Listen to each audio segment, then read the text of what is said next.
as students enjoy their summer vacation, some caregivers are concerned about the summer slide. Now that's when children learning falls backward during the months they're not in school. When children aren't actively learning, they run the risk of losing a portion of what they learned during the school year. That's right. So how can parents overcome that learning loss? I stopped by the Richland Library to find out some resources that are available to you.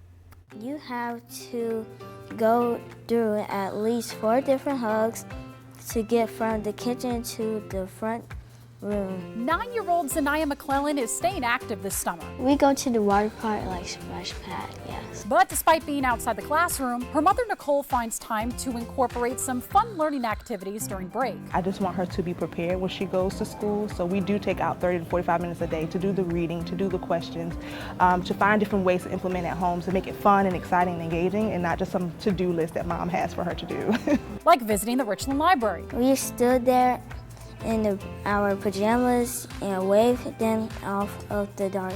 Where she read to McDuffie the therapy dog. Like patient, not like problems, not moving nothing. That was pretty great. Experts at Scholastic say that staying sharp on reading and math skills can help your child avoid the summer slide. Well, if that's the first time you've heard that phrase, you're not alone. Scholastic also says only 48% of parents with children ages 6 to 17 have heard of the summer slide. It's a term to represent the loss of learning during the summer months, and it's not uncommon. For students that don't do any reading or learning over the summer, it's about a 2 to 3 month learning loss. If that continues over several summers, it's cumulative. So it really knocks you back. And again, we know that with the pandemic, we're still trying to make some catch up from that time that we weren't learning in the traditional settings. Heather McHugh is the Children and Teen Services Manager at the Richland County Library.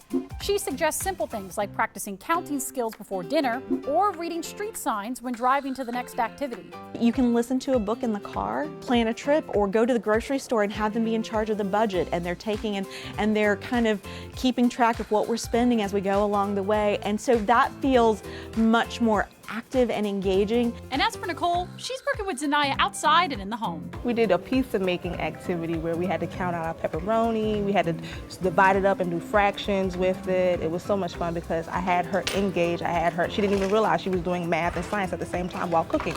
But if you need some extra help with ideas, the Richland Library offers free activities to keep your child's mind active. Learning is happening even when it doesn't look like it.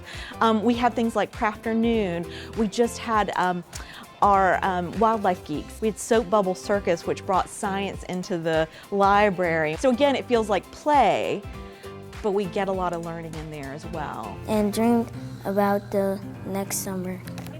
Thank you. Yay.